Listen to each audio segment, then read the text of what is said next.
guy named Henry Emily opens up Fredbear's Family Diner. He has a kid named Charlotte. She's pretty important. Then there's another guy named William Afton, our story's villain. Also exists. He also has a kid named Michael Afton. He is also important. Hello there. Anyway, Henry makes the diner with a robot performer named Fredbear. He takes cake to kids in a tiny room. One day Charlotte is spotted outside the diner by William. William, who we can only assume to be mentally ill, kills her outside the diner. This causes the diner to then close. Henry gives up ownership of franchise to Fazbear Entertainment. During all this, Charlotte's restless spirit haunts the marionette animatronic for the rest of the story. Now it's 1985. New Coke came out, Michael Jordan is Rookie of the Year, and Fazbear Entertainment opens its first restaurant. Freddy Fazbear's Pizza introduces the Springlock characters, Spring Bonnie and Fredbear. Both suits double as animatronic entertainers and wearable suits. An event would eventually happen at a sister location, where 2 employees were killed wearing either suits by the Springlock mechanisms. This is the origin of Shadow's Freddy and Bonnie. Due to their restless spirits, Willie also gets his hand on the Spring Bonnie suit, while the company goes on to transition, covering up anything and everything they can, including secret safe rooms for storage, reformatting one of the current restaurants. The company introduces the characters Chica and Foxy along with new versions of Freddy and Bonnie. However, William returns, using the Spring Bonnie suit to lure kids into the safe rooms to kill them. He was eventually spotted and sent to prison. 5 kids were confirmed as missing and were never found even afterward. This was known as the Missing Children's Incident. This caused even more scandals and problems for Fazbear Entertainment. Charlotte would put the bodies and souls of the kids into the mascot suits. The 5th child is an interesting one as their spirit was the most restless of them all. This kid would possess the old Spring Fredbear suit, damning him to be crippled because the company removed the suit's endoskeleton. With this, however, the suits begin to smell and owe as blood. The Department of Health threatens to shut down the restaurant, which eventually the restaurant was closed down and left abandoned. Anyway, we cut back to Willie's kid Michael. Michael's mother would acquire custody over him and changed his last name to her maiden name of Schmidt. This was in an effort to rid him of any connections to his murderous dad. Guess what? It's now 1987. Full House makes its debut on ABC. Coach balls are the hottest toys around. And Fazbear Entertainment opens another restaurant. This time with new added safety features so that problems don't rise again, such as hooking up the new robots with facial recognition software linked to a criminal database, in case Willie came back. I should have also mentioned this earlier, but another important character was introduced years earlier. He doesn't have a name, but he is known as the Phone Guy. He started off at the first Freddy's Pizza location, recording training tapes for employees. This is now the time where Henry comes back into the story. Not really, but we are going to do it anyways. Henry hears news that Fazbear's night got quit after they spent a week working there, giving out concerns that certain characters would attempt to get into the office at night. Henry would even confront Michael about the situation, in attempt to avenge his kid and the other kids, wanting Michael to work at Freddy's to destroy the robots and free their souls.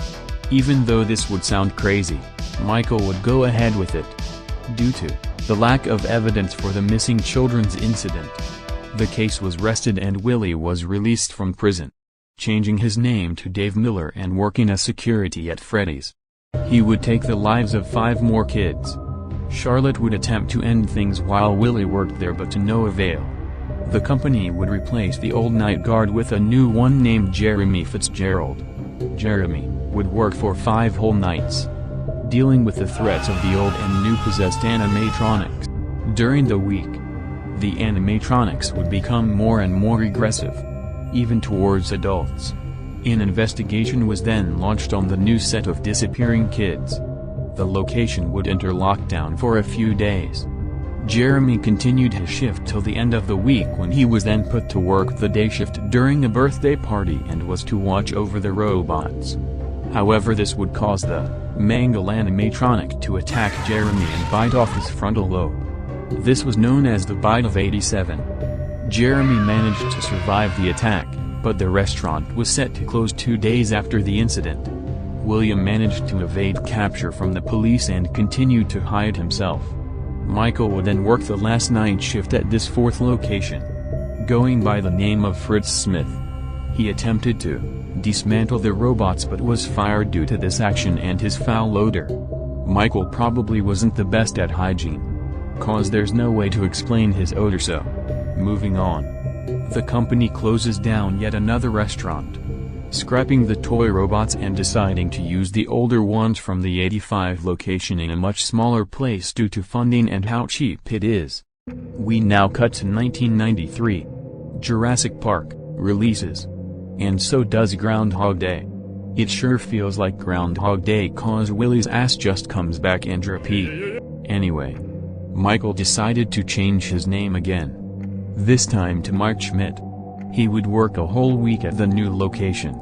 At the same time, the phone guy was working his own shift, still keeping up pre-recorded messages for employees. His fate would be decided during this week.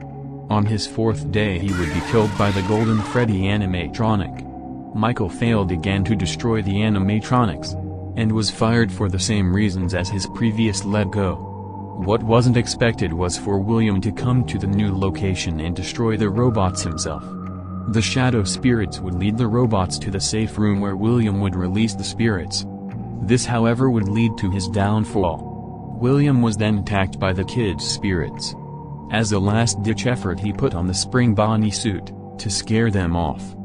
The movement along with the moisture from the roof caused the springs to lock, which slowly killed William and trapped him inside the suit. So after closing down the 87 location to reuse the 85 location and characters, 2 people die and the spirits are let free, at least they think that. Years later, between 2010 to 2020, Fazbear Entertainment sues for bankruptcy and ceases to exist. Some new company buys the franchise and characters to build a horror attraction based off the franchise called Fazbear Fright. Michael and Henry would attempt to end things once and for all, hoping that William would return to this new place. Michael would work as a security guard. William, who now trapped in the spring-locked suit, roams around attempting to kill his son as Springtrap. During the week, Michael would attempt to free the spirits by playing old arcade machines and getting to secret rooms. The characters in the game would give cake to several different dead kids. This would come down to Michael and Henry burning down the establishment and William. The souls would be set free to heaven and William to hell.